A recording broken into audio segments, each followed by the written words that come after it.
Festival 1 is an evangelical program, and it's not been terribly open to conversation. Right, but nevertheless, they had the stall there last year. They seem to have been happy enough to have it there this year, but they didn't want it front and centre, if you know what I mean. Well, it seems like that. I think they're on very dodgy ground, because if they accepted and gave the legal permission for the people to be there, then I don't see how they can evict them, actually. But you aren't banning anyone because of their sexuality. You aren't exactly silencing a voice. You're kind of muting it. Would that be fair? That would be fair. They were not allowed to display anything or have any literature that promoted their cause, but they could be there to have conversation. And although what I did find interesting was there was to be no conversation with the organisers about the terms of their engagement. But Ali's point, I mean, be they evangelical or Catholic or Presbyterian, it's their festival. Don't they get to call the shots? Yes, but their chance to draw the shots was when the group applied for the right to have the tent and made it clear that they wanted to be there to express an alternative voice. But I know the people involved. They're not extremists, far from extremists. This was not going to be a shouting match or a kind of brutal or intense interference with the event. No, I understand. Peter, thank you. Peter Lynham on the panel about the Festival 1 and what is going on there. I do want to squeeze in mention of Auckland's anniversary day and the big regatta. On Wellington's anniversary day last week, the Dom Post ran an editorial saying it's an arbitrary sort of anniversary which remains obscure to most of the people who observe it. It's a bit of a nuisance. It arrives just when most of us are starting to get used to being back at work after the summer break. There's no national public holiday between Queen's Birthday and Labour Day. What we need instead is a holiday in the depths of winter when everyone's fed up and needs an excuse for a knees up. Do you agree that there's not much significance left, Ali and Selwyn, in these anniversary days, and that's what we need, something in the middle of winter or not? Oh, I think the Dom's editorial was typically miserably Wellington, but but then I'm an Aucklander and I'd say that, wouldn't I? I think it's fantastic to have them as we do. It's a wonderful time of year to have a regatta in the Auckland harbour. It's a fantastic kind of spectacle to see. We've got cricket being played. Someone was saying you haven't mentioned cricket yet on Jim's program, so there you go, the cricket's been mentioned today. Who's playing?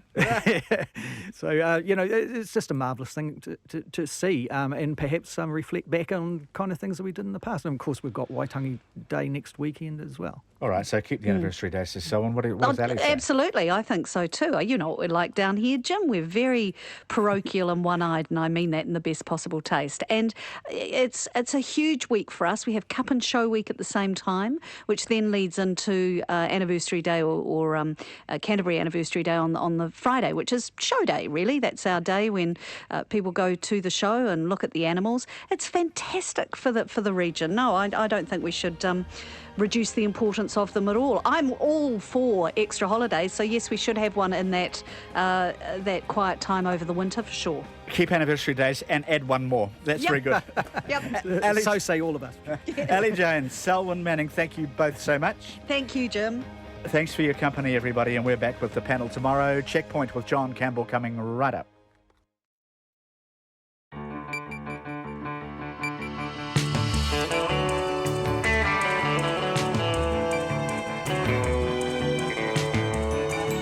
Kia ora everyone. Tonight on Checkpoint, a mass shooting at a mosque in Quebec, Canada. We will be going there throughout the program. Initial reports have the death toll at 5, but that may be rising. We will be going there. Prime Minister Bill English joins other world leaders in condemning US President Donald Trump's immigration ban. Nathan Guy speaks for the first time about granting citizenship to US billionaire and Trump supporter Peter Thiel. Sevens in Wellington, it wasn't a great success. What is its future? And a remarkable Hedge in Waikanae, which seems not to have much of a future either. Plus the government's inquiry into Havelock North's drinking water is told we've been here before. All of that and more. A busy Checkpoint after the news at 5.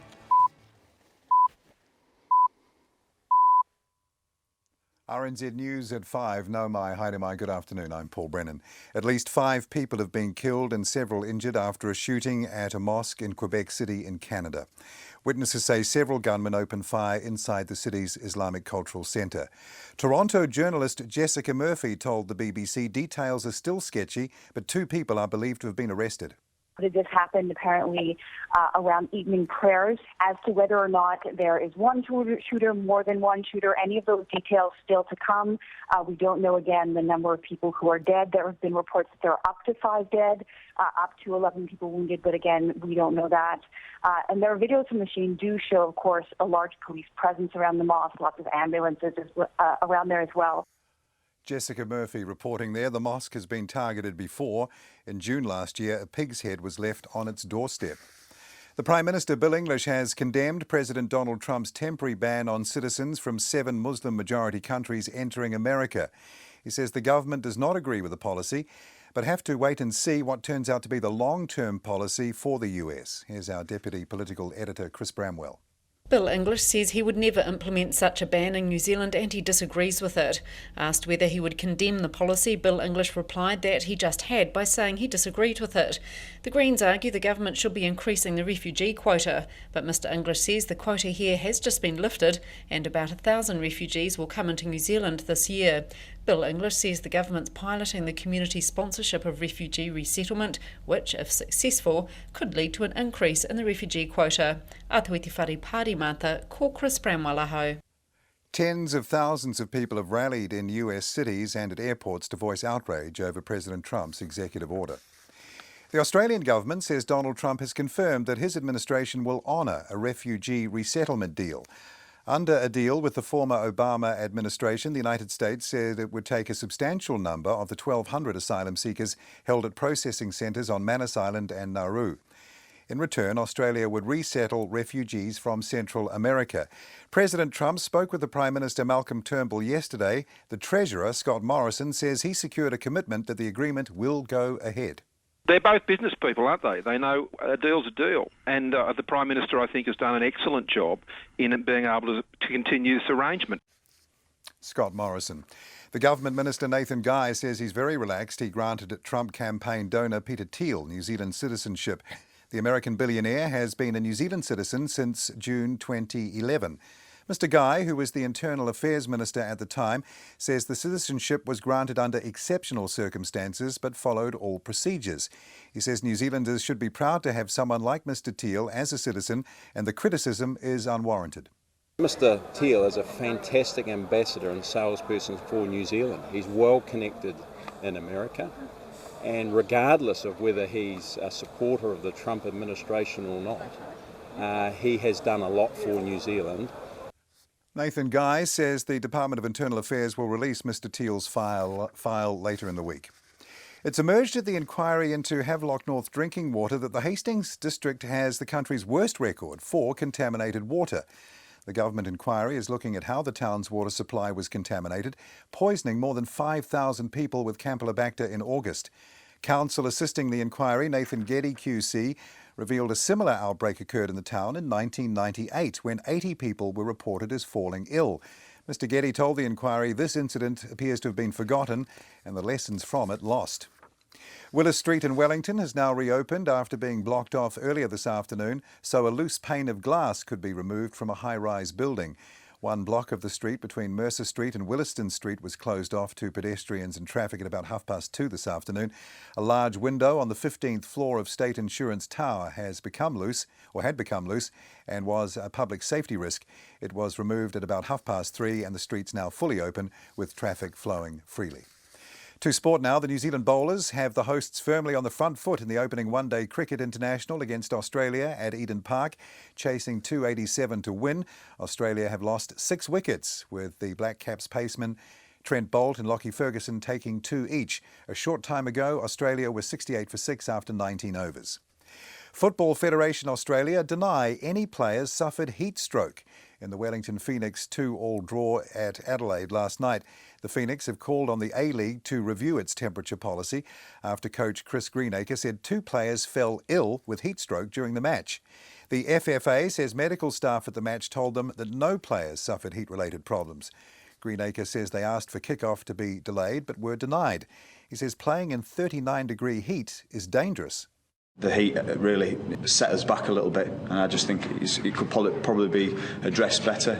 Again, it's about the welfare of the players. The players are the guys out there that are really putting their necks on the line. Chris Greenacre there. The Blues will take an historic first match to Samoa in June. The game in Apia will be the first Super Rugby match played or to be played in Samoa and coincides with Samoa's 55th independence celebrations. All Black flanker Jerome Kaino says the Blues region is home to about 150,000 Samoans, and 15 players in the team have Samoan heritage, along with head coach Tana Umanga. We've got a huge Polynesian group in our team, and a lot of them Samoans as well. So what it would mean for these boys to be able to go and play in front of their families in a Blues jersey. Jerome Kaino. And that's the news. Closing borders. We can't actually understand how much this affects Muslim New Zealanders living here, and it's just so hard to believe that this is happening in this day and age. Sharing values. We have plenty of common ground. We have a strong relationship. Where we have differences, we can work through those. Overflowing schools. I know that Waikanae School will be short of one classroom come July. Probably we'll have to put kids in the hall or put kids in the library. The world unfolding. Guy Aspinall and Susie Ferguson Morning Report, weekdays from 6. Then on 9 to noon, business analyst Hubert Horan talks about everything he says is wrong with Uber and why he believes the private car hiring app will never turn a profit. And after 10, a look at the more lurid aspects of 18th century culture with historian and author Julie Peakman. Join me, Catherine Ryan, on 9 to noon after Morning Report on RNZ National.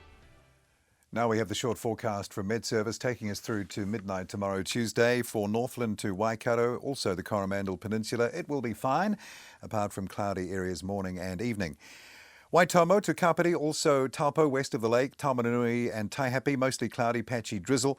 For the rest of Taupo, Bay of Plenty, Gisborne, Hawke's Bay and Wairarapa, mostly fine, patchy drizzle about southern Hawke's Bay and Wairarapa. That should clear up this afternoon.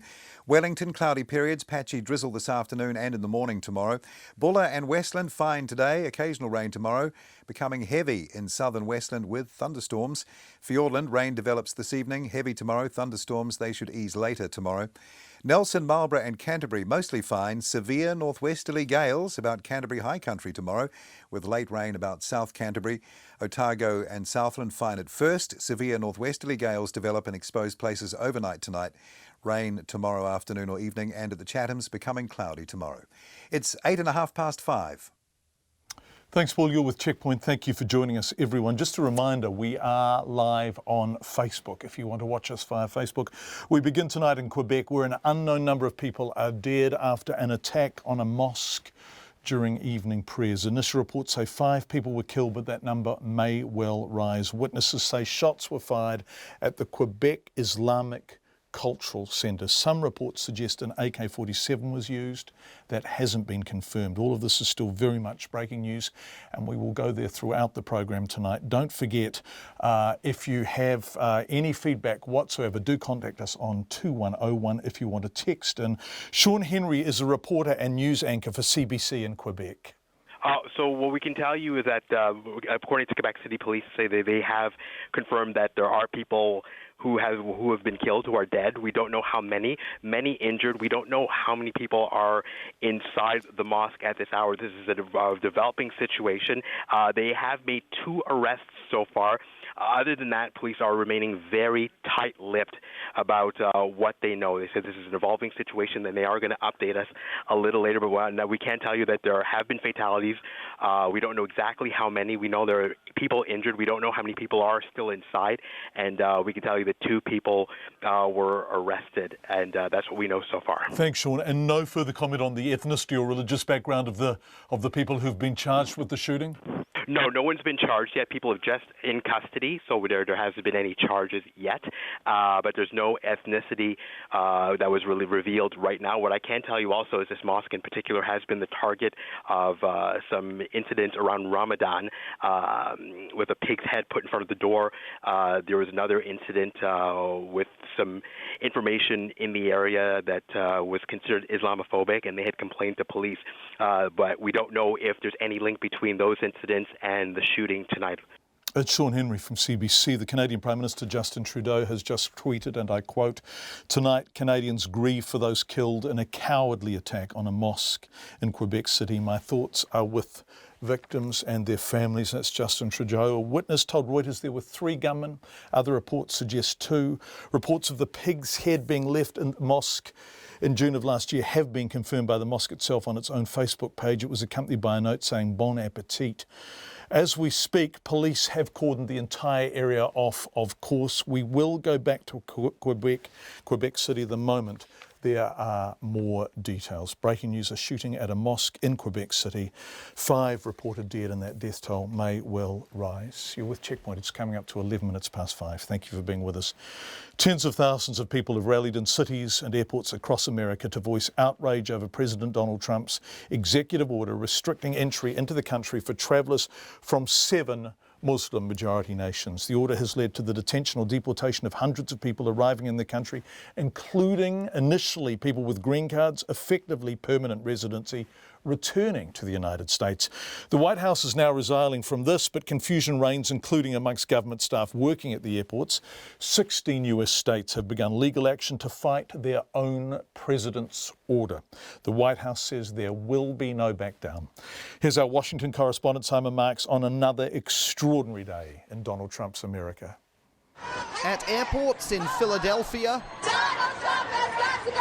in Los Angeles, and on the doorstep of the White House itself. Protesters took to the streets all over America on Sunday to express their outrage at President Trump's executive order. It was signed with a flourish late on Friday afternoon. At the time, he called it good stuff, as he closed America's borders to people from 7 mostly Muslim countries and temporarily terminated America's willingness to accept refugees. You see it at the airports, you see it all over. It's working out very nicely, and we're going to have a very, very strict ban. That was Donald Trump on Saturday, insisting the ban was working just as he had intended. But in fact, his order had created chaos at airports where immigration agents were scrambling to get clarity on what the new rules required, and behind the scenes at the White House, where the president's top officials were inundated with questions they couldn't answer. White House Chief of Staff Reince Priebus took to NBC's Meet the Press, saying the White House would apologize for nothing here. But then his interview went off the rails. He appeared to indicate that green card holders, permanent US residents from the countries affected by the ban, would no longer be subject to it. For as green card holders moving forward, it doesn't affect them. Within moments, though, he had contradicted himself. This order does not impact any green card holders from these 7 countries? Well, of course it does. If you're traveling back and forth, you're going to be subjected to further screening. It is still completely unclear whether permanent residents can come and go at will as their green card status previously allowed, or whether they too will be caught in the president's net. And the attorneys general from 16 states, all Democrats, came together to call President Trump's action unlawful, un-American and unconstitutional. They vowed to fight it in the courts. It is, though, Republican criticism that will probably cause more concern in the White House. Senators John McCain and Lindsey Graham called the action hasty, a self-inflicted wound. Senator Rob Portman is a Republican from Ohio. It was not properly vetted, so you have an extreme vetting proposal that didn't get the vetting it should have had. And as a result, in the implementation, we've seen some problems. There could be further unforeseen fallout for President Trump. Iran and Iraq are reportedly thinking of retaliating by implementing their own new restrictions on US travelers. Late on Sunday, the president put out a statement insisting that the restrictions do not constitute a Muslim ban. He blamed the media for misreporting them. He seems to relish the legal battles that lie ahead, but it's very early in his presidency for a flashpoint that will test the constitutionality of his executive action. For Checkpoint, I'm Simon Marks in Washington. Thank you, Simon. Of course, tougher rules on immigration and, of course, Muslims were a major part of President Trump's election campaign. Trump supporters in Staten Island, New York, believe he's just doing what he said he would. Whatever needs to be done has to be done. And this is for the safety of everybody. We're living in a dangerous world, and Donald Trump's #1 job is to protect the American people. We live in a country of democracy, and if the majority of the people feel that they are threatened and they want to have things in place, then we should be able to have things in place. I think circumstances in the Middle East over the last, let's say, 4 or 5 years have required a degree of caution that we have not been exercising before. So accordingly, I do think it is appropriate. I have mixed feelings because members of my family came here as immigrants. However, they came here at a much, much different time in history. And now with all the lone wolves that operate and attack, the U.S., we really need to have some form of vetting in place. Donald Trump said that this is temporary, so I trust him. His #1 job is to protect the American people, and I think he's doing it. And he said he was going to do it, so that's why he was voted in. But supporters of President Trump's controversial travel ban speaking in New York, but New York Senator Chuck Schumer has demanded President Trump reverse his immigration orders. We're here today to deliver a vociferous no to the president and the misguided executive orders that are shocking to a majority of Americans and are inflicting wounds on this country. This executive order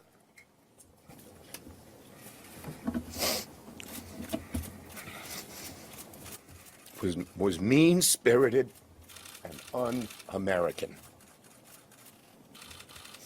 It was implemented in a way that created chaos and confusion across the country, and it will only serve to embolden and inspire those around the globe who will do us harm. And here in America, these orders hurt our domestic security by increasing the small number who would resort to terrorism at home. This order makes lone wolves more likely, not less. And I, as your senator from New York,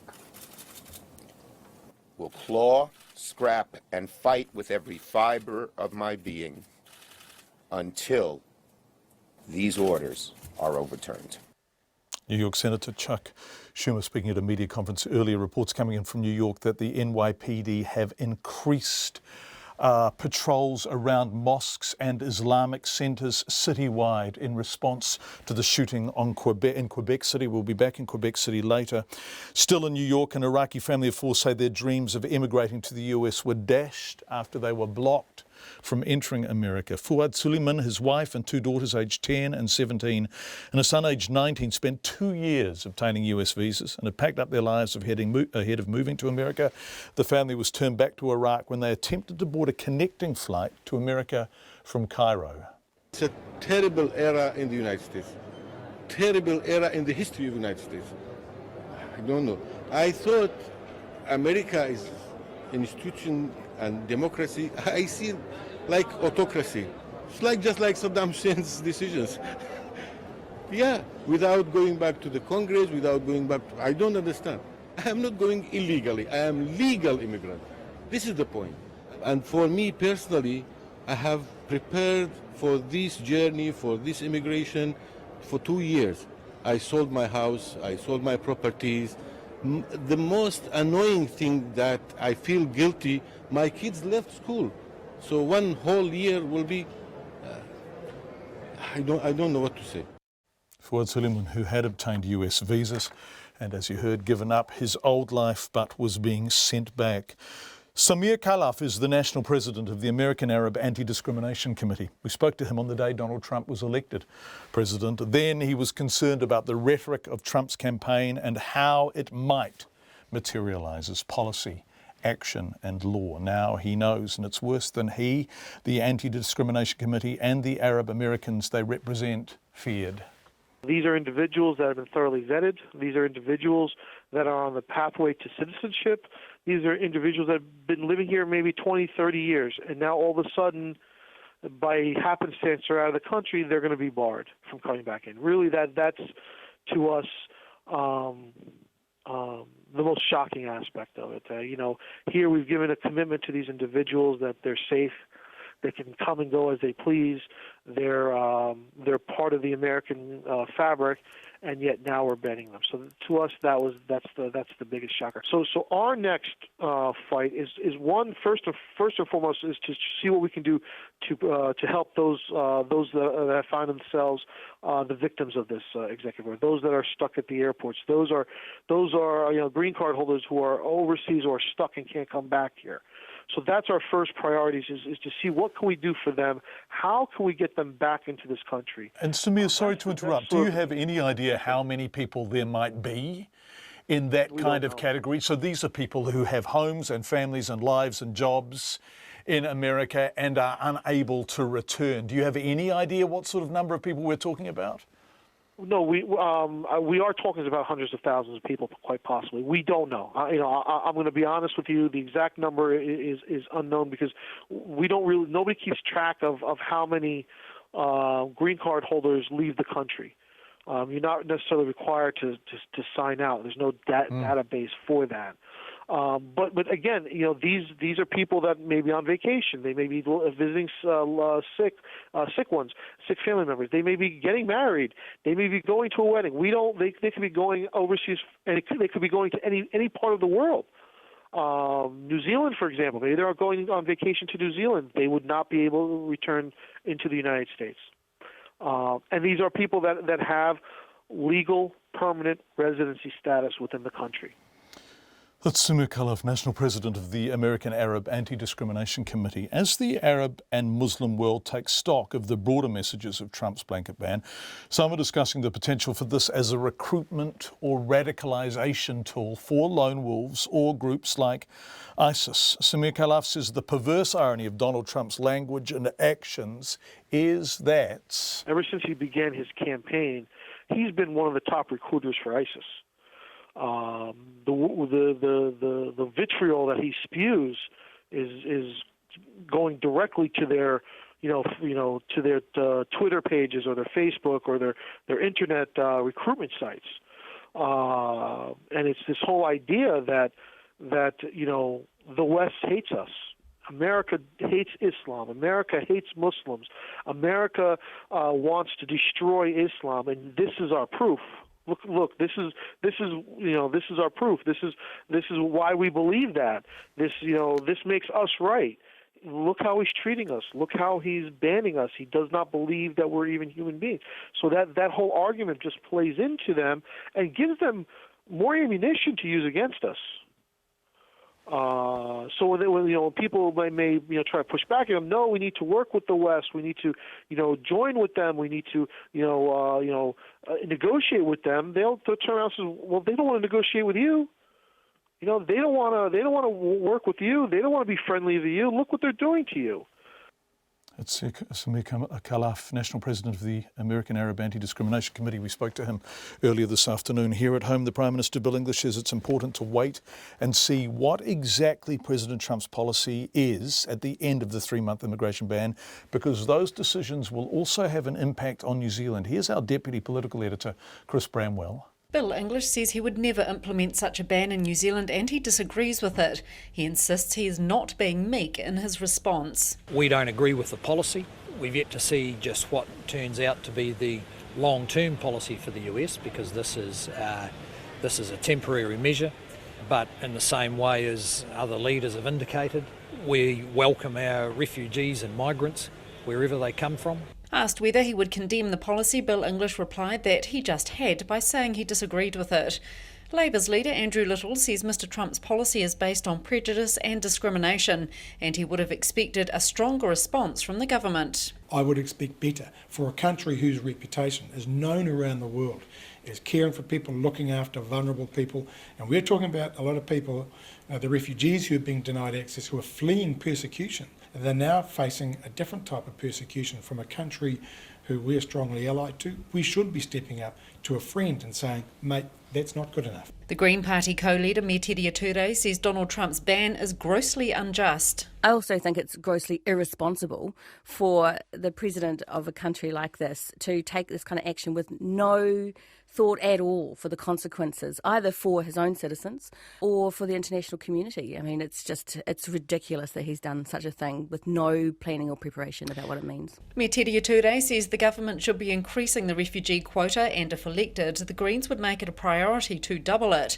Bill English says the refugee quota here has just been lifted and about 1,000 refugees will come into New Zealand this year. We spend around about 100,000 per refugee each year because these are people who've had often quite traumatic backgrounds and they need assistance with housing, with language, with becoming employable. So our focus is on doing a good job with people who come here because in fact that's the best way to maintain the broad support of the public. Bill English says the government is planning to pilot community sponsorship of refugee resettlement. He says if it's successful, it could lead to an increase in the refugee quota. Atuiti whare pāri mata mō te hōtaka o te ahi ko Chris Bramwell aho.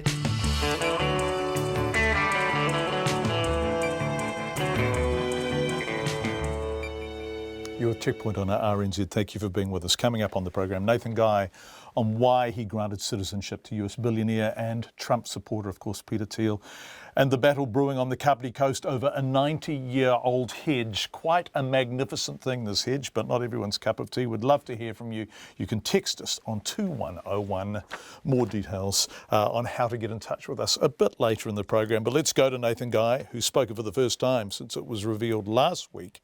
He granted citizenship to American billionaire and Donald Trump campaign donor and big-time supporter Peter Thiel in 2011. Mr. Guy granted the PayPal co-founder and Facebook board member residency under exceptional circumstances, actually citizenship under exceptional circumstances, when he was the Internal Affairs Minister. Today, Mr. Guy told our reporter Sally Murphy that New Zealanders should feel proud to have Mr. Thiel, who contributed almost $2 million to Mr. Trump's presidential campaign, as a citizen. The decision that I made, in my view, was the right one. It was backed by officials. Of course, he'd had residency for a long period of time, 5 years plus, and I felt with his good character and the contribution that he was going to make to New Zealand, and indeed has made, that he's suitable and worthy of being a fantastic New Zealand citizen. So what were the exceptional circumstances? Well, it's not my file to release. The Department of Internal Affairs are working their way through that, and I'm sure later on this week they'll be releasing it. And then everyone will be able to understand those exceptional circumstances. Did you perform the citizenship ceremony? No, I didn't. You talk about the contribution he's made. Does it come down to money and what you can provide the country? Well, there's exceptional circumstances. They're pretty well understood. On a case-by-case basis, they come up to the Minister.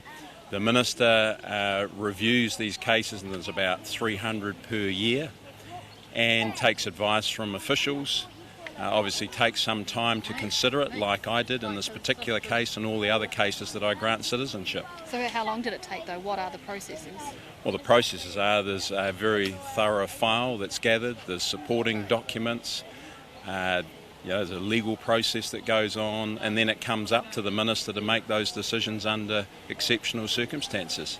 Mr.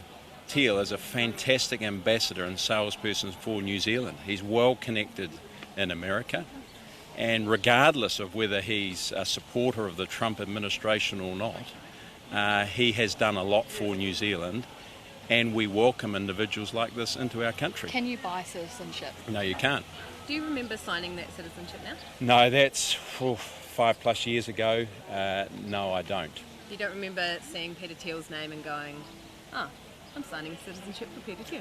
I signed, like every minister, about 300 applications a year that come up to the Minister. There's a very thorough process. I remember some, I don't remember all of them. We're talking 5 years ago. At times I struggle to remember what I did or what I signed 5 months ago. I think that's fair and people would understand that. He's quite a high-profile person, though.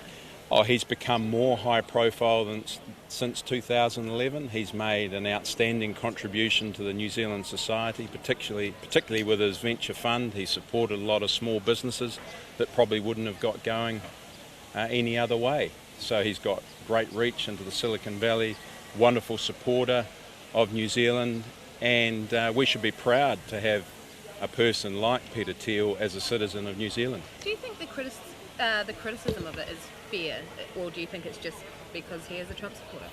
Well, I think it really has just popped up in mainstream media because of the Trump administration recently, where he's obviously showed his colours.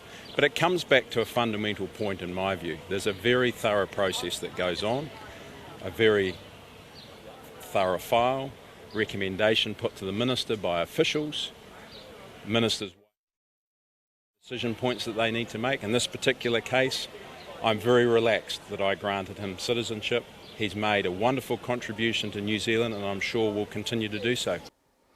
Nathan Guy, very relaxed that he granted him citizenship. We'd love your feedback on that, whatever it may be. Text us 2101, email checkpoint@radionz.co.nz. And we are, of course, on Facebook and Twitter. Lots of you watching on Facebook. Thank you for being with us. The government inquiry into Havelock North's drinking water has opened, with the focus immediately going on a pond that sits near the drinking bores on Brookvale Road there. The inquiry is looking at how the Havelock North water supply was contaminated, poisoning more than 5,000 people with Campylobacter. 3 deaths have been linked to the contamination. Our reporter Peter Fowler is at the inquiry, and I asked him why the focus has been on a pond near those bores. Well, that came up right at the beginning when the QC that's running the inquiry said that this pond was going to be talked about a lot. It's the Munga Territory pond, which is part of the Munga Territory stream. Now that stream, it only flows when there's a heavy rainfall event. And remember, there was a heavy rainfall event preceding the Havelock North water crisis. Now, no sort of link has yet been made for sure to it, but they pointed out that there are 3 paddocks around that pond, and each of those ponds, each of those paddocks have sort of sheep on them and sheep feces. And it was put to the Hastings District Council, was those sheep feces sort of what was found in the contaminated water? And they said yes. And there's also been hints of when that pond's full and they start pumping water through the bore pumps, that pond actually drops, and overnight it can actually dry out. So there seems to be, it's a bit of a jigsaw puzzle here at the moment, John, so they're sort of putting the pieces together. But that pond seems to be sort of quite significant in the whole thing. But of course, this is still unravelling as the inquiry goes along. Absolutely. Of course, this goes back to the initial discussions about it being the faeces of a ruminant that was the cause of all this. So I guess there's going to be lots of discussion about where it came from. Is this the first time the Havelock North water supply, those bores, effectively have been contaminated? Has this been discussed? Well, yes, they're talking about transgressions, and the word transgressions is coming up a lot. A transgression is when the water supply gets contaminated. Now, it was revealed today that historically there was a similar event in 1998 in Havelock North, where 80 people got sick with Campylobacter poisoning, and it was a similar sort of event. But this seems to be, and the inquiry head, Lynn Stevens QC, expresses amazement that this sort of outbreak in 1998 was sort of lost from institutional memory, and the lessons that were learned from it simply seemed to be forgotten, and they didn't seem to remember it. And then there are other sort of transgressions as well, and it emerged that Hastings has in fact got the worst record for contaminated water in New Zealand, and that's from chlorinated and non-chlorinated water supplies. So, you know, if we're thinking that this Havelock North water crisis was an isolated incident, it's not. It's emerged today that this has happened before, and it's happened quite a few times.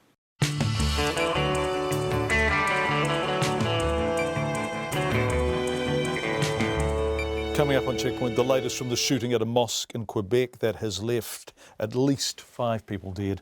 Dunedin puts up its hand to hold the next Sevens tournament after a fairly underwhelming event in Wellington, and 1080 opponents accuse the Department of Conservation of downplaying traces of the pest control poison in the Taranaki stream. All of that and much more coming up. But first, Paul Brennan with RNZ Headlines. Thank you, John. Here are our headlines. 2 people have been arrested after at least 5 people were killed in a Canadian mosque. It's still unclear how many have been injured. Witnesses say several gunmen opened fire inside the city's Islamic Cultural Centre. The Prime Minister says the government disagrees with the US President's ban on refugees from mainly Muslim countries. Mr Trump slapped the ban on immigrants over the weekend, causing mayhem at major airports in the US and spontaneous protest marches. Bill English says any refugees who come to New Zealand are welcome no matter where they're from. A deal to resettle migrants from Manus Island and Nauru in the US is to go ahead after the Australian Prime Minister raised the issue with Mr Trump over the weekend. The agreement with the Obama administration has the US taking a substantial number of the 1,200 asylum seekers in Australian migrant centres in return for Australia taking refugees from Central America. Mr Trump reaffirmed his commitment less than 24 hours after signing the controversial ban on refugees. The Government Minister, Nathan Guy, says New Zealand should be proud to have someone of Peter Thiel's calibre as a citizen. Mr Guy granted the American billionaire and Trump campaign donor citizenship despite the move being under exceptional circumstances being questioned. He says he's relaxed about Mr Thiel being here. An inquiry into Havelock North's water supply has turned up the fact that Hastings has the worst record for contaminated water. The government inquiry is looking at how the water was poisoned, affecting 5,000 people last August. The lawyer assisting the inquiry revealed another outbreak in the town in 1998 when 80 people became ill. And Wellington's Willis Street is open again after a loose pane of glass 15 floors up needed to be removed at around 3 o'clock. The street was reopened about an hour later. Those are the headlines. Our next news and sport is at 6. Thanks. We'll just want to update on the black cap situation. Australia chasing 139 for 6 after 32 overs. So unless something quite remarkable happens, and I guess the Australians are capable of it, they are not going to get to 286, even on the small boundaries at Eden Park. Great performance by the Black Caps in the first game against the Aussies. Lots of feedback coming in. Here's something to consider. If the USA blocks entry to their country by citizens of multiple countries, how can it continue to be home to the UN? Us dares of Wanganui with blinding logic. Dares Donald Trump, a dream come true for IS recruiters. Yes, we had somebody talking about that earlier on in the program, that the potential to radicalise people who feel at odds with what's going on is pretty great, according to people who study the radicalisation of IS recruits. I believe the whole world should declare war on Trump as he's declaring war on the world. His anti-environment and anti-climate change, along with his other policies, deserve nothing less than a total ban on all things American. But other people are commenting and saying, hey, he said he was going to do this, he's doing it. It's coming up to 23 minutes to 6. Turn to business news now. We shall, and we're joined by our business editor for the first time this year, Giles Beckford, joining us from Wellington. Hi, Giles. A slight improvement in the trade deficit. Good afternoon to you, John. Belated Happy New Year. Yeah, you too. Yes, just a $41 million trade deficit for the month of December. That was roughly the same as December last year. The good thing was that the annual deficit shrank from about $3.5 billion in November down to about $3.2 billion for 2016 in its entirety. It does show a bit of a recovery in the dairy prices, helped export earnings, and that made up for quite a steep fall in the meat exports, where, of course, last year, or the year before, I should say, 2015, was a record earnings year for meat. It's come off the high. Logs were also a bit on the weak side, so sort of a balancing there. The import figures also slightly lower, but they showed good intakes of capital goods. Now that's machinery and the like that we need actually for economic growth. So it shows that businesses were confident enough to invest in their business to keep their operations up to date. And that's a sign of an economy that's probably going quite nicely. We're coming into the period now where we have solid export earnings growth. This is the peak of the production season, the exporting season. So we can probably expect that over the next 3 or 4 months that we'll be seeing monthly trade balances that are positive. So we'll be having surpluses and that will lead to a further shrinking of the overall trade deficit. Yeah. And from the ratings agency point of view, from a government that's wanting to be re-elected, that will all look pretty good on the balance sheet. Thanks, Giles. What do the markets do today? I'm interested in China. What's going on there with the balance of trade with China? Our balance of trade with China, actually, we had an improvement. So I think the fears that perhaps China might fall out of bed and that we might fall out of bed with it, there can certainly be allayed for the time being. Our trade with China actually was up around, I think, 6 or 7% through the year. So from that point of view, it remains our best trading partner. And we can say that, if it stays in that sort of level, then, that's another economic backup that we've got going. Thanks, for the markets themselves, it was pretty quiet. Of course, Auckland Anniversary Day took a large amount of business out of the way. Chinese New Year, of course, is also taking out some of the business throughout Asia region. China's on holiday for most of this week. So our top 50 index was down 49 points, closing at 7,086, and the New Zealand dollar trading at 72.7 US cents and around 96.2 Australian. Giles Beckford, our business editor. Thank you so much, Giles. We're going to have a bit of a break from Quebec and Donald Trump. We'll go back to Quebec the moment there are any further developments there. But we're going to look at sport now, and it's the Wellington Sevens tournament on death row. Whatever the weekend once was, it wasn't that over Saturday and Sunday. On the field, New Zealand, the defending champs, came 6th. Fiji, the Olympic champs, lost to South Africa, who looked fantastic in the final. And Samoa, playing under the previous New Zealand coach, Sir Gordon Titchens, had the kind of weekend they will want to improve on a great deal. But none of this is being talked about as much as the crowd. A generous description, really, to use the word crowd, for what looked like an embarrassingly small turnout. Exact number of ticket sales not yet available, but according to New Zealand Rugby's Chief Strategy Officer, Nigel Cass, just 20,000 people attended over 2 days. That figure, significantly down from last year, makes the event unsustainable for many reasons, he says. I think the key thing that we need to do as a first step, as we do every year, frankly, is to sit down and have a full review. We'll be doing that in the first instance with our partners here in Wellington. So obviously we've been in partnership with Wellington City and Wellington Rugby for 18 years with this event. So it may well be that the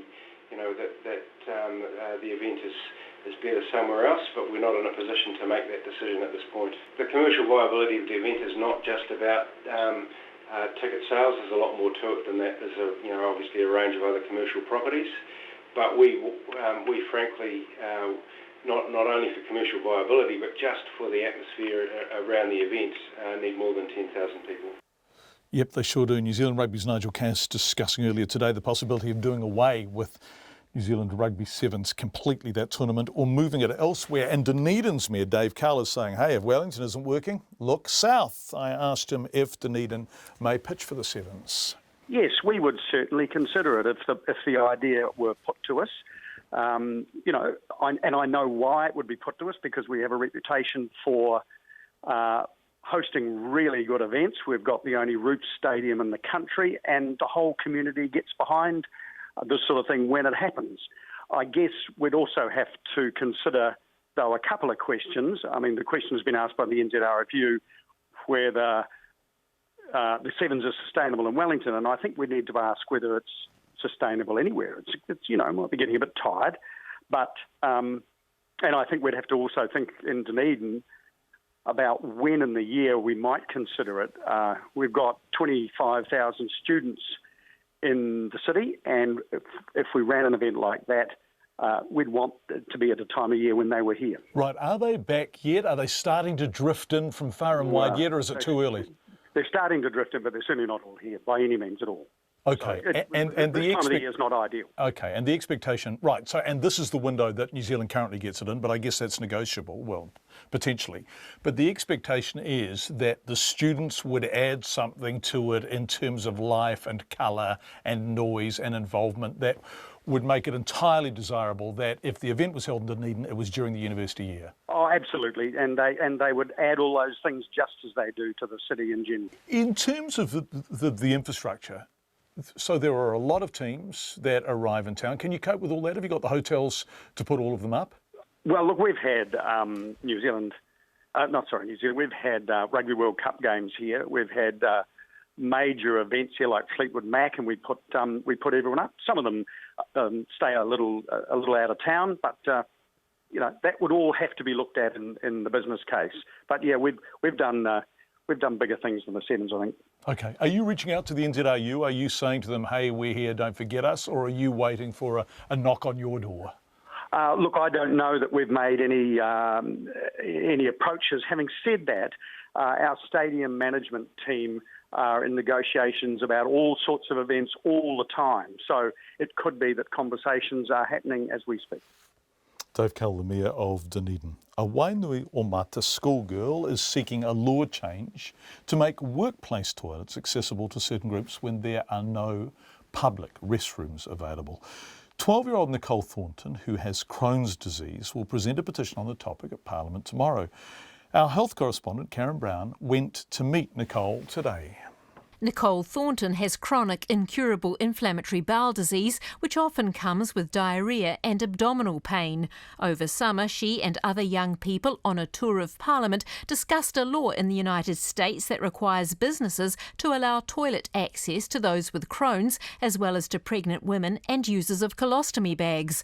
Nicole says for Crohn's sufferers, easy access to a toilet when required is vital. You need to feel safe and secure, and that would be something that would make us feel safe and secure. We need toilets.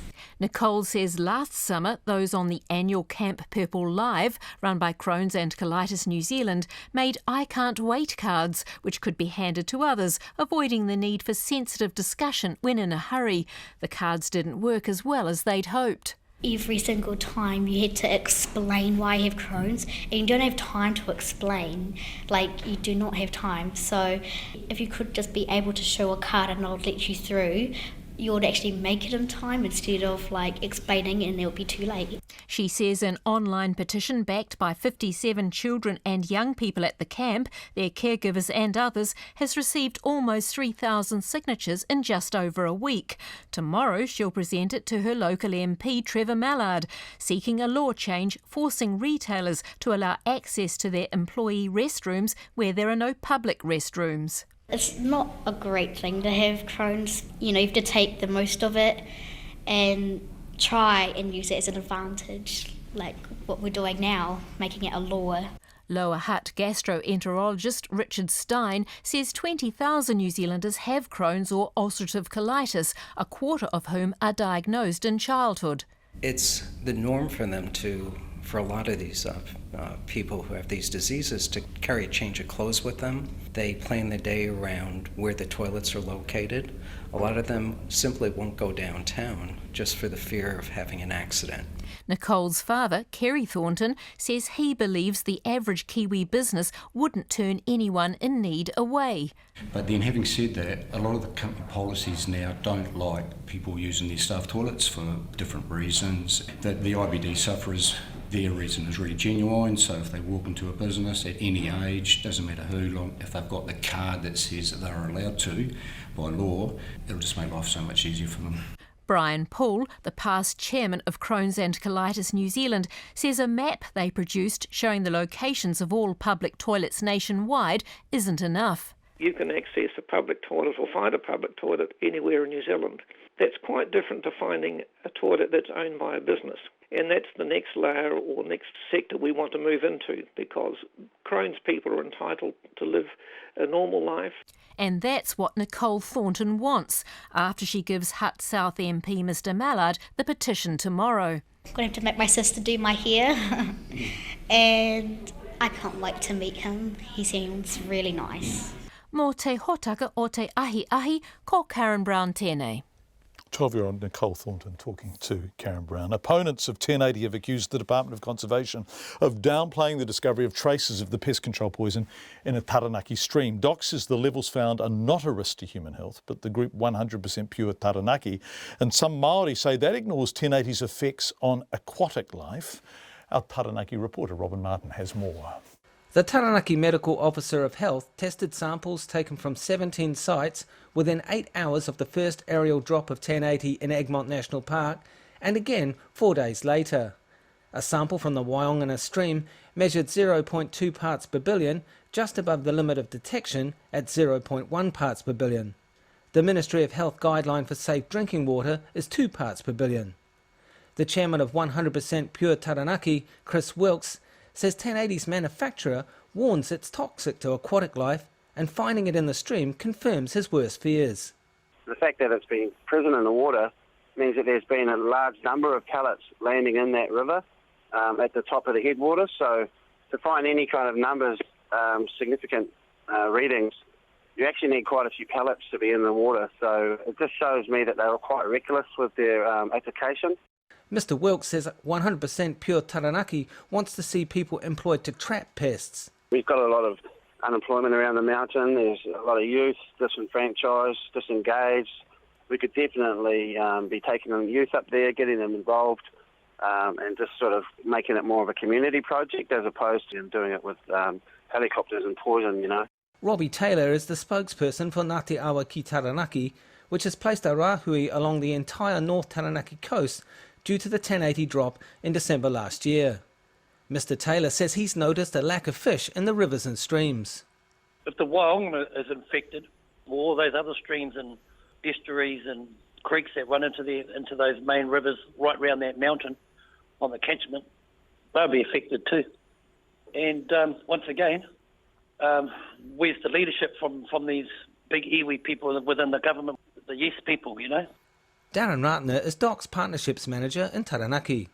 Mr Ratner says although DOC did no specific testing of aquatic life as part of its latest 1080 program, previous studies give it confidence any effect is minimal. He says the positive test result is not unexpected because DOC had made a double application of 1080 in that area, but it is still content no one has been put at risk. Well, again, you know, a perfect result is zero. There is an indicator that there was some, we tested some in the water. We're comfortable with the level that it has come back at. Mr Ratner says at the level of contamination found in the Waiongana, a person would have to drink around 60,000 litres of water in one day to have a 50% chance at a lethal dose. Trying to give it some context around also what does that equate to, we sort of, for working with our iwi partners, we tend to outline that it's likely to be the same amount that you'd find by drinking tea or eating kuha. The Taranaki Medical Officer of Health, Dr Jonathan Jarman, says the test result was very low and didn't relate to a river or stream used for community drinking water supply, so he does not consider it a public health issue. The Department of Conservation plans its next 1080 drop in Egmont National Park in March. In Taranaki for Checkpoint, ko Robin Martin tēnei. Well, it's a pretty tough old time in the world at the moment, and a bit of a heavy start to Checkpoint tonight, but this is a story that really took our fancy. Morgan Godfrey, this is for you. A stoush is building on the Kapiti coast between a Waikanai resident and the local council over the state of an 80-year-old makaro kape, Hedge. Vince Osborne's grandfather planted the hedge on the Te Moana Road property in the 1930s, and it's been in Vince's family ever since. We think it's magnificent. But several neighbours have complained to the Kapiti Coast District Council about the hedge being a traffic hazard, and Vince has been given a deadline of February 22nd to trim it right back. The neighbours have complained about the sightlines for the traffic coming into Te Moana Road from their little subdivision to the just at the top of it there, and then that's an issue that can be resolved pretty easily, I think, because it actually passes that sightline test. And the other issue is the complaining there's no footpath on that side of the road. They can't walk on the berm without crossing onto the cycleway. And so are you prepared to trim it down the side of the road there? We can see it behind you. Can you just give it a bit of a trim? Yeah. Well, you see, it's that species of microcarpa hedge that can't be trimmed beyond the growing tips, and I've been maintaining it, 3 times a year. I've been maintaining it in size since we've lived here, and it hasn't actually grown any bigger since I've been maintaining it. So I can't, if I prune it back beyond the growing tips, you'll end up with, at the best, you'll end up with a wall of dead wood, which would be really ugly, a real eyesore. And worst case scenario, the hedge will die. Okay, so in terms of trimming it, what's there now is about as far as you can go, is it? Yeah. I pruned it over the Christmas break, and so that's about how it stays most of the time. Yeah. And that hedge is somewhere in the region of 80 to 90 years old. That's correct. Yeah, 30s it was planted. Yep. And what's it mean to you? You simply aren't prepared to lose it, are you? Oh no, it's like I said, it's. We feel as though it's a bit of a Waikanae Beach icon. Waikanae Beach is a bit of an old school area. It's got a bit of a. The council recognises that it's it's a bit of a jewel in the Kapiti Coast crown. That's what they're saying as far as atmosphere and the feel. And we're the main gateway, we're the main road into we're the only road into the beach. And if you had a great big wall of ugly dead trees, it's not very conducive to a nice environment, is it? It would just look awful, and we'd be really sad for it to lose it. Yeah. Vince, as you were talking then, a cyclist went behind you, and I want to describe what happened. So I think it was a she. It's a bit of a. She was a bit distant in the background, but I think a woman cycled behind you. Now, she was able to stay on the inside of the line. She wasn't forced out onto the road by the hedge. At least that's how it appeared. So is there enough room for cyclists and pedestrians to either ride or walk along without being squeezed out onto the road? Oh yeah, sure, John. The cycle berm is wider than normal in that particular area.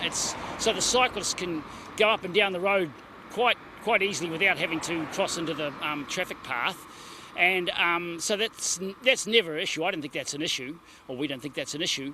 And there's a footpath, although there's no pedestrian footpath. There is a footpath on the other side of the road with a crossing just behind me here that people can cross to access the footpath on the other side of the road from the subdivision there.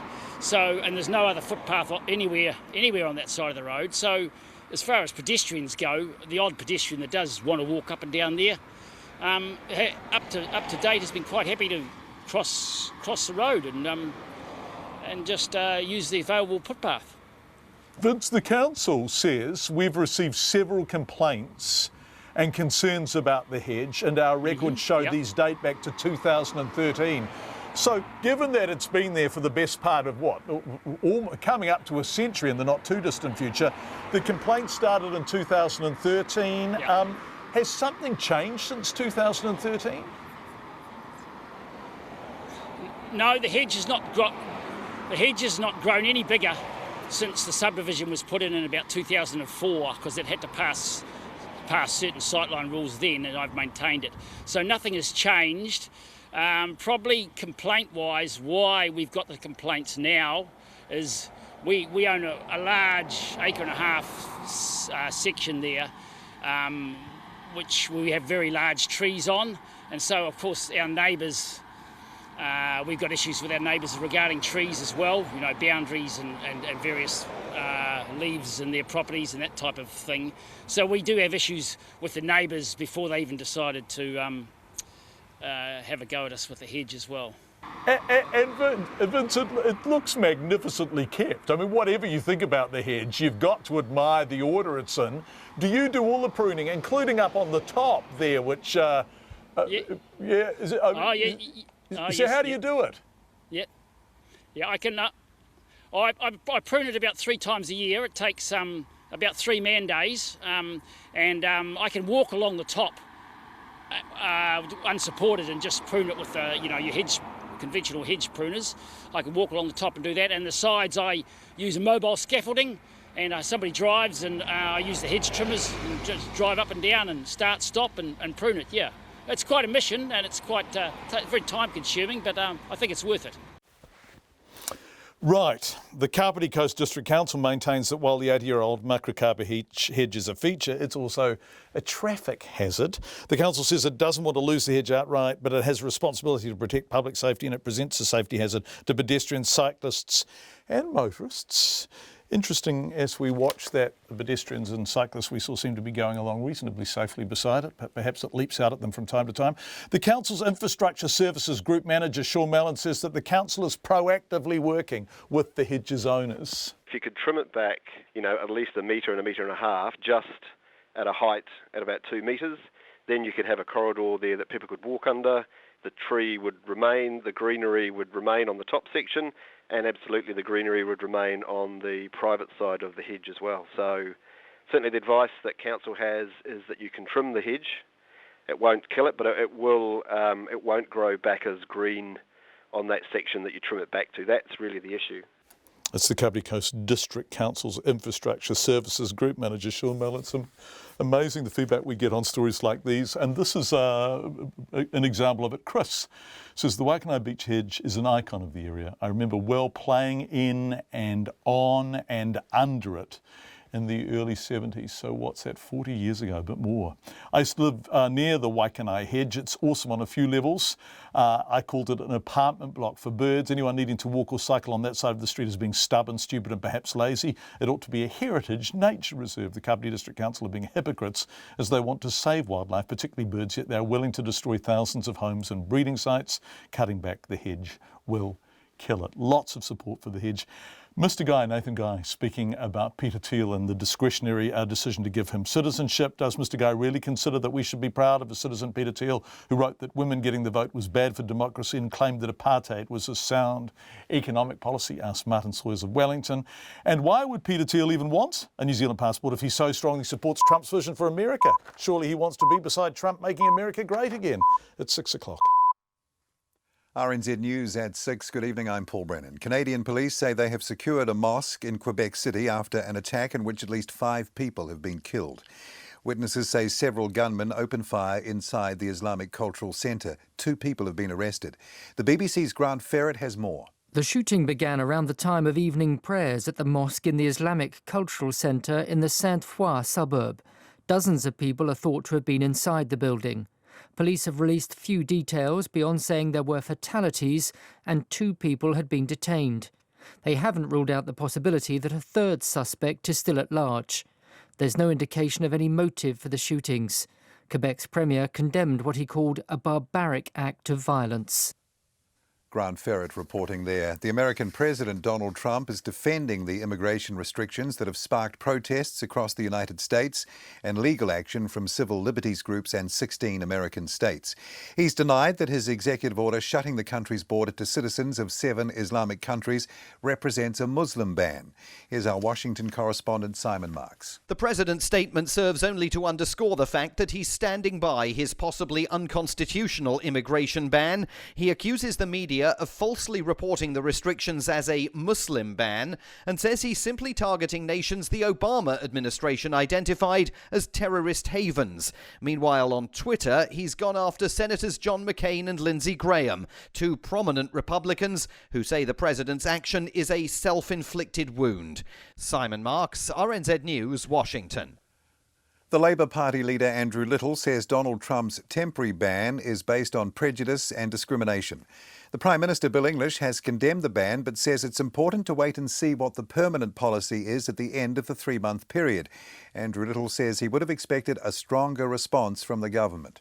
I would expect better for a country whose reputation is known around the world as caring for people, looking after vulnerable people. And we're talking about a lot of people, the refugees who are being denied access, who are fleeing persecution. They're now facing a different type of persecution from a country who we're strongly allied to. We should be stepping up to a friend and saying, mate, that's not good enough. Andrew Little. The Government Minister Nathan Guy says he's very relaxed. He granted Trump campaign donor Peter Thiel New Zealand citizenship. The American billionaire, and now advisor to Donald Trump, has been a New Zealand citizen since June 2011. Mr Guy, who was the Internal Affairs Minister at the time, says the citizenship was granted under exceptional circumstances but followed all procedures. He says Mr Thiel is well connected in America, is a fantastic ambassador and salesperson for New Zealand, and regardless of whether he is a Trump supporter or not, has done a lot for the country. Nathan Guy says the Department of Internal Affairs will release Mr Thiel's file later in the week. The American airline Delta has grounded all its domestic flights following what it calls a systems outage at its headquarters in Atlanta. In a statement, the company says it's working hard to fix the problem. Last August, Delta cancelled more than 2,000 flights after a power cut hit its computer systems. It's emerged at the inquiry into Havelock North drinking water that the Hastings district has the country's worst record for contaminated water. The government inquiry is looking at how the town's water supply was contaminated, poisoning more than 5,000 people with Campylobacter in August. Peter Fowler reports. The opening day of the inquiry heard drinking water assessor Peter Wood had described Hastings as having the worst history of drinking water contamination. Counsel assisting the inquiry, Nathan Geddy QC, said a similar outbreak occurred in Havelock North in 1998, when 80 people were reported as falling ill. Mr Geddy said this incident appeared to have been forgotten. He said a lot of focus would go on the Mungateri Pond near the Havelock North bores. Mr Geddy put it to the Hastings District Council that sheep faeces in the winter from 3 paddocks surrounding the ponds were the predominant source of contamination. The council agreed. At the Hastings District Court, this is Peter Fowler. The Education Ministry says there are only 1 or 2 areas where school enrolments are approaching the capacity of local schools. School principals have told RNZ News they're having to use libraries, staff rooms and even hallways for teaching space because their enrolments are growing. The ministry says growth is exceeding projections in some areas, but it's keeping abreast of the issue. It says it's building more rooms and schools in the areas with the fastest growth, including Hamilton, Tauranga and Canterbury. It's 4 minutes past 6. Sport now, and the New Zealand cricketers need 3 wickets as they close in on victory in the opening one-dayer against Australia in Auckland. Batting first, the Black Caps set the tourists 287 to win before the New Zealand bowlers ripped through the Australian top order. A short time ago, Australia were 160 for 7, needing another 127 runs off 82 balls to win. Football Federation Australia have contradicted the Wellington Phoenix, denying any players suffered heat stroke in last night's 2-2 draw in Adelaide. The Phoenix have called on the A-League to review its temperature policy after coach Chris Greenacre says 2 players fell ill with heat stroke during the match, played in 39-degree heat. The FFA says medical staff at the match told them no players suffered heat-related problems, but Greenacre says a player will get hurt if they continue to allow matches to be played in extreme temperatures. We had a couple of guys at half-time being ill through heat stroke. We inquired about the kick-off being a little bit later, just for the to get the best out of the players really, and it wasn't to be. Chris Greenacre. Meanwhile, English Premier League football clubs Watford and Hull City paid the penalty for fielding weakened teams when they were knocked out of the FA Cup in the 4th round. Manchester United beat Wigan 4-0, while 5th-tier club Sutton United shocked Leeds 1-0 to reach the 5th round for the first time. That's the news. This week on Nights, in praise of moths, the forgotten pollinators, and the trouble streetlights cause for moth navigation. Jeff Fisher puts the case for a New Zealand Republic in the run-up to Waitangi Day. Eugenia Kurdia talks about the virtual version of a dead friend she created out of his digital remains, and where all the ums go once we've taken them out of the interviews. The answers on Nights with me, Brian Crump, after the news at 7 on RNZ National. Now, the weather forecast through to midnight tomorrow from Met Service. That's midnight Tuesday. Northland to Waikato, also Coromandel Peninsula. It'll be fine apart from cloudy areas morning and evening. Waitomo to Kapiti, also Taupo, west of the lake, Taumaranui and Taihape. Mostly cloudy, patchy drizzle. Remainder of Taupo, Bay of Plenty, Gisborne, Hawke's Bay and Wairarapa. Mostly fine, patchy drizzle about southern Hawke's Bay and Wairarapa. That should have cleared up about now. Wellington, cloudy periods, patchy drizzle about now or in the morning. Bulla and Westland, fine for the rest of today. Occasional rain tomorrow, becoming heavy in southern Westland and some thunderstorms. Fiordland, rain develops this evening, heavy tomorrow, thunderstorms easing later. Nelson, Marlborough and Canterbury, mostly fine, though severe northwesterly gales about Canterbury High Country tomorrow. Late rain about South Canterbury, Otago and Southland, fine at first. Severe northwesterly gales developing in exposed places overnight tonight. Rain tomorrow afternoon or evening, and clouding up tomorrow at the Chatham Islands. It's nearly 9 minutes past 6. Thanks, Paul. We do want to update you on what's happening in Quebec City, Canada. Police say they have secured the mosque at the centre of the attack. At least 5 people have been killed and an unknown number injured. It is thought that some of those injured are critically injured and the death toll may rise. Witnesses say several gunmen opened fire inside the Islamic Cultural Centre during evening prayers. Now, 2 people have been arrested. That has been confirmed by police in Quebec.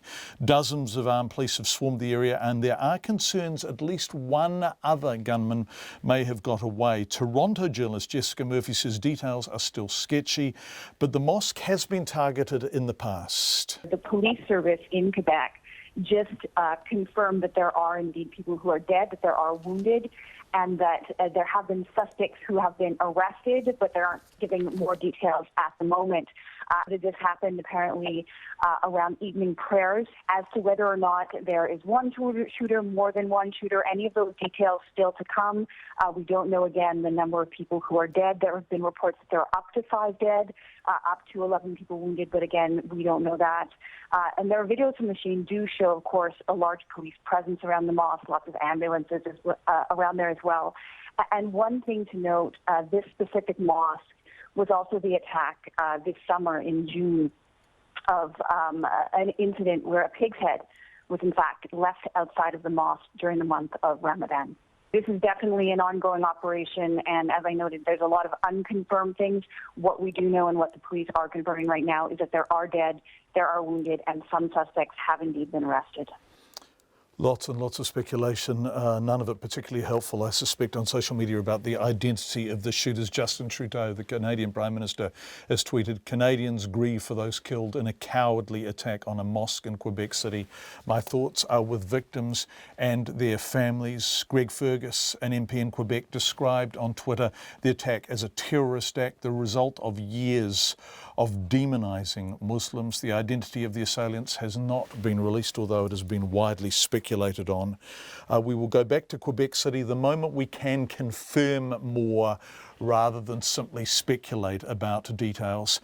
5 dead is the number that has been released, but it looks like that number may rise. An unknown number of injured, 2 suspected gunmen in custody. The time on Checkpoint is 6:10. Thank you for being with us, and if you're watching us on Facebook, welcome. Donald Trump is standing firm over his controversial new executive order which temporarily bans refugees and citizens from 7 Muslim-majority countries. That's in the face of growing protests at airports across the US and legal challenges from officials in 16 states who say the order is unconstitutional. There's a lot of confusion, though, about who exactly falls under the ban and how many people have in fact been affected by it. Here's our correspondent Nick Harper in New York. Protests are becoming a regular part of the Trump presidency. For a second day, protesters converged on New York's John F. Kennedy Airport to show their anger at the executive orders. A unified front outside, while inside, some families were divided when they landed.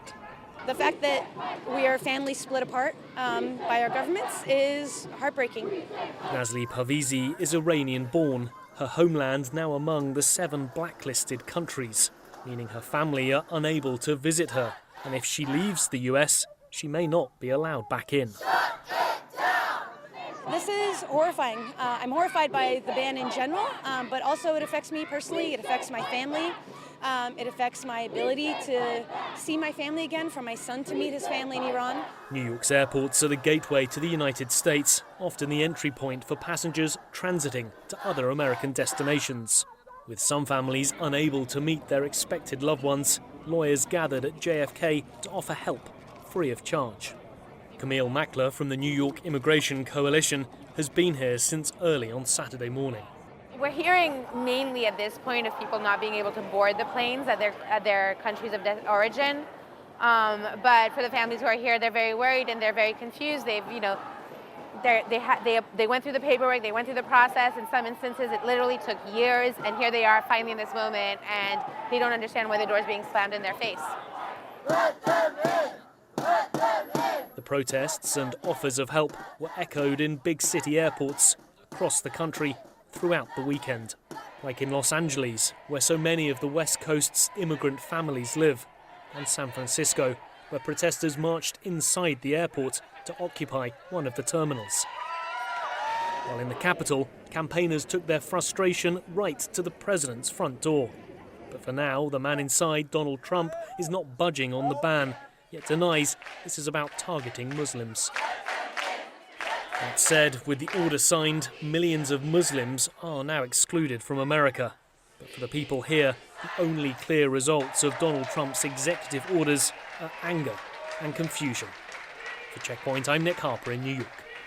President Trump's migrant ban, or Muslim ban as some people are calling it, has caught out an unknown number of people on their way to the US, including some legally returning. One of those was Nisrin Alamin Abdurrahman, a green card holder and legal permanent resident. The anthropologist who works at Stanford University was flying back from her native Sudan, one of the countries on President Trump's list. When she arrived at JFK Airport in New York, she found herself in detention.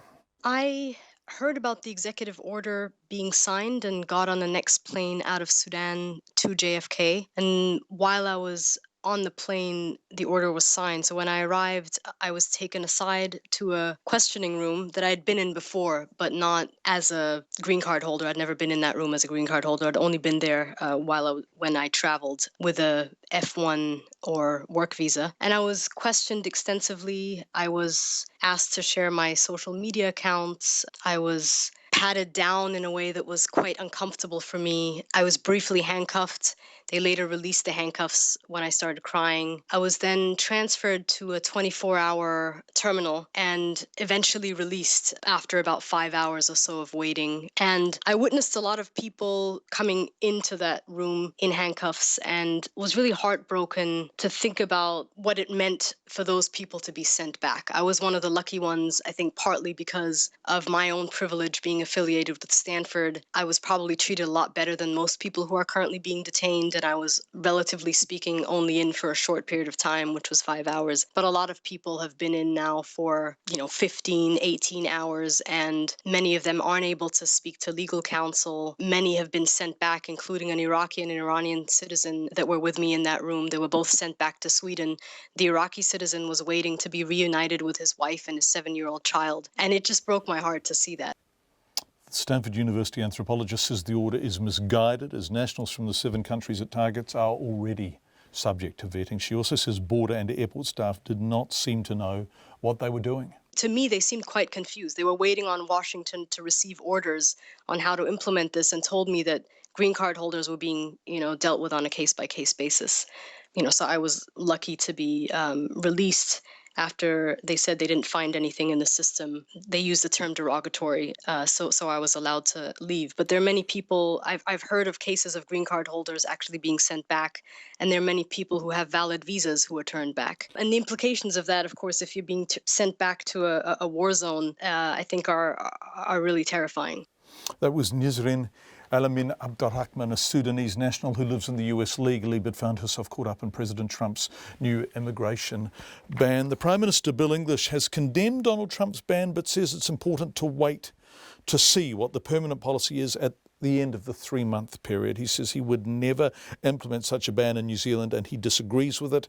He insists he's not being meek in his response. We don't agree with the policy. We've yet to see just what turns out to be the long-term policy for the US, because this is a temporary measure. But in the same way as other leaders have indicated, we welcome our refugees and migrants wherever they come from. We're not going to discriminate amongst them in this sort of way, depending on what country they come from. And when particularly our refugees come here, we now invest a lot of support in ensuring that they can integrate into the New Zealand community. So you're saying Donald Trump's policy is wrong? Well, we disagree with it. It does appear to have created some real chaos in the short term.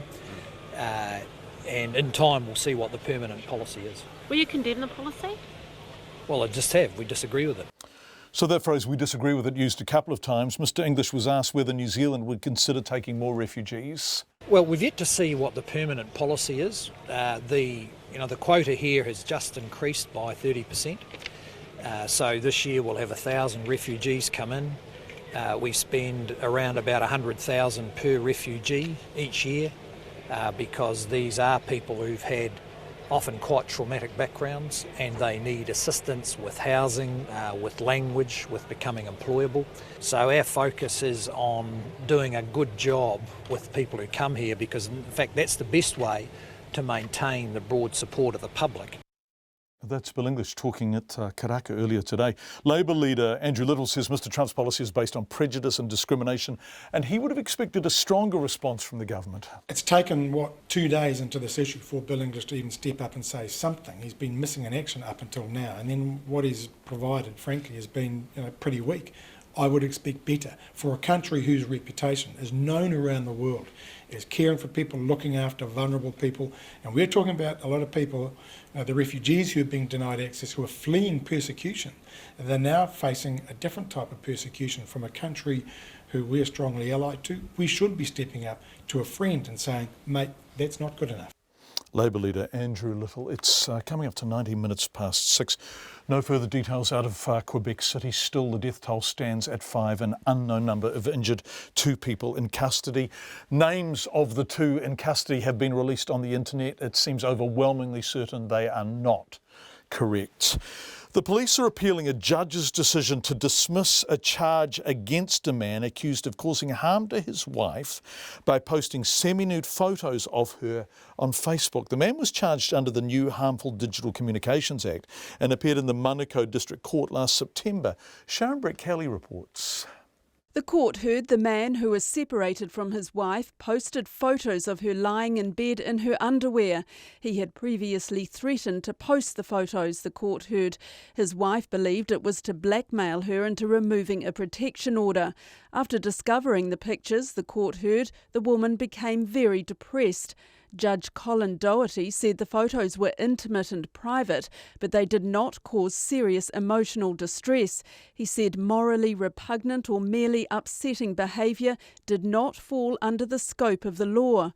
The director of NetSafe, Martin Cocker, says the ruling might seem unfair to many people, but all bad behaviour online can't be criminalised. When the law was being debated in Parliament, there was a lot of discussion about whether the bar was set high enough or too high. And the thing with the law is that you have to both prove a breach of the communications principles and then also prove that it caused serious emotional distress. And serious emotional distress is a very high bar. So in this case, the judge has said that it didn't pass that second test.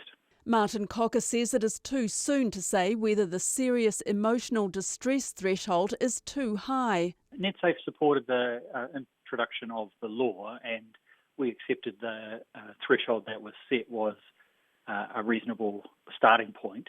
The law was supposed to be reviewed after 2 years, and I suspect that that threshold will be one of the things that will be reviewed. Christchurch lawyer Catherine Dalzell supports the police decision to appeal the ruling. She says the judge set the bar too high for proving a case of serious harm. In my experience in privacy, when we're looking at significant humiliation and distress, which is another way to describe serious harm, the description that the complainant had of her reaction to the situation and the other evidence would meet that threshold. Catherine Dalzell says setting the bench too high defeats the purpose of the legislation. If the complainant had been posting material about herself online and showing photos of herself semi-dressed online, then that wouldn't amount to significant harm. But if you describe significant harm in the way that the complainant in this case described it, it's my view that that would meet the threshold. She says the woman should take her complaint to the Privacy Commissioner. Mō te hōtaka o te ahiahi, ko Sharon Brett-Kelly aho. Quick update on the cricket before we go on. Australia in real trouble. The Black Caps are having a wonderful game. The first Chapel-Hadley game against them. Australia 8 down now and still over 80 runs behind the Black Caps, I think. And so they are, they're going to receive a bit of a hiding at Eden Park. The Education Minister says it's keeping abreast of rapid school growth, even though principals say they're having to use library, staff rooms and even hallways for teaching space.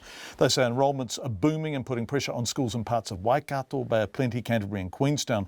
The head of the Education Ministry's Education Infrastructure Service, Kim Shannon, told our education correspondent, John Gerritsen, growth is happening faster than expected.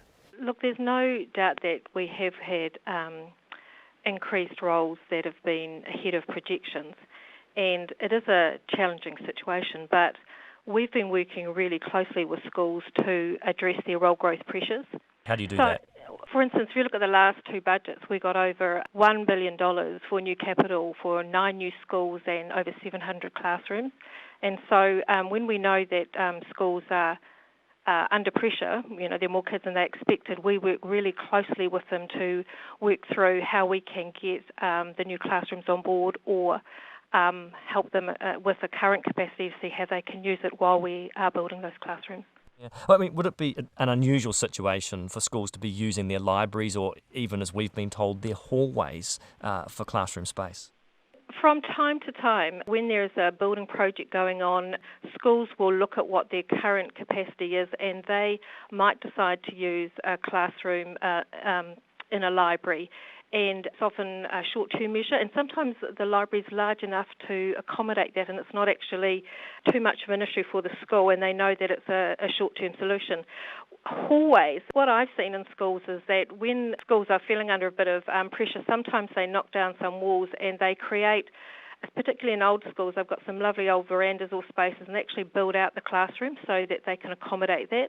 Other situations I've seen is where the classes on the large side and they will break them into groups and children will go out and sit in those kind of veranda settings and have a subgroup of that class out there. But I'm pretty confident that there are no whole classrooms occurring in hallways, or if there are, I'd really like to know about it. That is the head of the Education Ministry's Education Infrastructure Service, Kim Shannon, talking to John Gerritsen. The hedge, the macrocarpa hedge in Waikanae. So much feedback coming in on this, and it's levelled out a bit. It was initially 100% pro-hedge. Jen says the Kapiti Coast District Council is in a tricky spot since there have been complaints for years now and the hedge is technically encroaching on the road. What are they going to do if someone is hurt or killed in that area? They will look negligent if they don't do something, look like vandals if they do. Glad it's not my call. Smiley face, says Jen. Hi, John. I would suggest that trimming that magnificent macrocarpa hedge will have a real health and safety issue. Trimming it back to dead will leave a whole bunch of exposed branches waiting to stab cyclists and pedestrians. Left as it is, those people can bounce off the greenery. Two choices, leave as is or totally remove it, says John. And finally, this person says, hi, a lot of Waikanae Beach residents would be happy to see it go. I can't walk that side of the road. No pedestrian crossing. The hedge is on council land. Thank you. I don't know if you sat up late last night and watched Roger Federer play Rafa Nadal, but it really was one of the great tennis games. Tennis fans are celebrating the surprise comeback of one of the sport's greatest champs after Federer took out the Australian Open overnight. It's his first Grand Slam tournament win in 5 years and comes after he was forced to take months off with a debilitating injury. Both men were magnificent, really. The ABC's Tom Nightingale reports. Ladies and gentlemen, the 2017 champion of the Australian Open, Roger Federer. It's a win Roger Federer admits he didn't think would happen. It's been a different last 6 months, let's be honest. I wasn't sure if I was going to make it here. He has thanks for his opponent and perhaps biggest rival, Rafael Nadal. I don't think we both, either one of us, believed that we were going to be in the finals of Australia when we saw each other at your academy, sort of 4 or 5 months ago. And here we stand in the finals. I'm happy for you. I would have been happy to lose too, to be honest. The comeback was perfect as it was. So this time last year, Federer was recovering from a knee injury sustained in Melbourne. It meant that he failed to win a title in a calendar year for the first time in 16 years. It wasn't important to win. It was important to be healthy again. So I take the win as a nice side thing, if you like, because I really didn't come here to Australia thinking I was going to win this. I thought a great result would be a quarterfinal. So maybe it's because of that mindset that I actually ended up playing so freely and so well.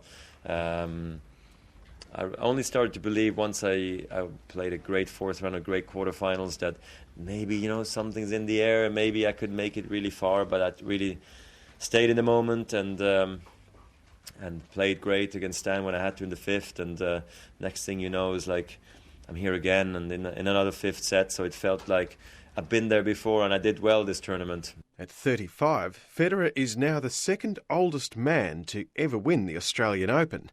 He had to earn it. After the match at almost 2 o'clock this morning, Federer indicated it could be one of his most significant wins. I think this one needs a bit more time to sink in. I think when I come back to Switzerland and I'll sit there, I'll be like, wow, the magnitude of this match, it's going to feel different. And I can't compare this one to any other one except maybe the French Open in 2009, because I waited for the French Open, I tried, I fought, I tried again and failed, and eventually I made it. So this feels similar. Yeah. It was a similar story in the women's final on Saturday. Serena Williams also took the crown after returning from injury at the age of 35. Roger Federer's first major win was in Melbourne 13 years ago. It's a beautiful feeling. Can't believe it's real. It's going to take me some time to process the whole thing, and probably when I look back at this, I'll see so many cool things that happened, because it's like a fairy tale story. Yes, it really was a remarkable game of tennis. Justin Trudeau, the Prime Minister of Canada, has just issued a statement. I'm going to read it out. It's not long. We condemn this terrorist attack on Muslims in a centre of worship and refuge. On behalf of all Canadians, Sophie and I offer our deepest condolences to the family and friends of those who have died, and we wish a speedy recovery to those who have been injured. While authorities are still investigating and details continue to be confirmed, it's heart-wrenching to see such senseless violence. Diversity is our strength, and religious tolerance is a value that we as Canadians hold dear. Muslim Canadians are an important part of our national fabric, and these senseless acts have no place in our communities, cities and country. Canadian law enforcement agencies will protect the rights of all Canadians and will make every effort to apprehend the perpetrators of this act and all acts of tolerance. Tonight we grieve with all Canadians. That statement just out from Justin Trudeau, the Prime Minister of Canada, bringing Checkpoint to an end tonight. What does seem to have been confirmed is that 5 are dead in the attack, 2 men are in custody, and there are an unknown number of injured people. That's the end of Checkpoint for tonight. Thank you for being with us. We will be back tomorrow at 5. Oh, and the Black Caps are annihilating Australia, rather pleasingly.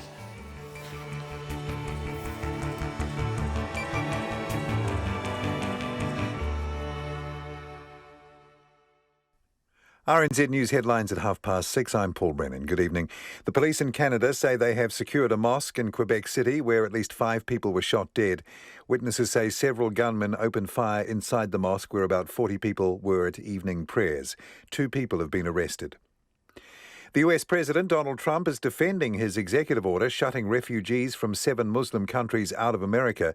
The order has sparked widespread protests from civil liberties groups, and 16 states in the US have said the order is unconstitutional.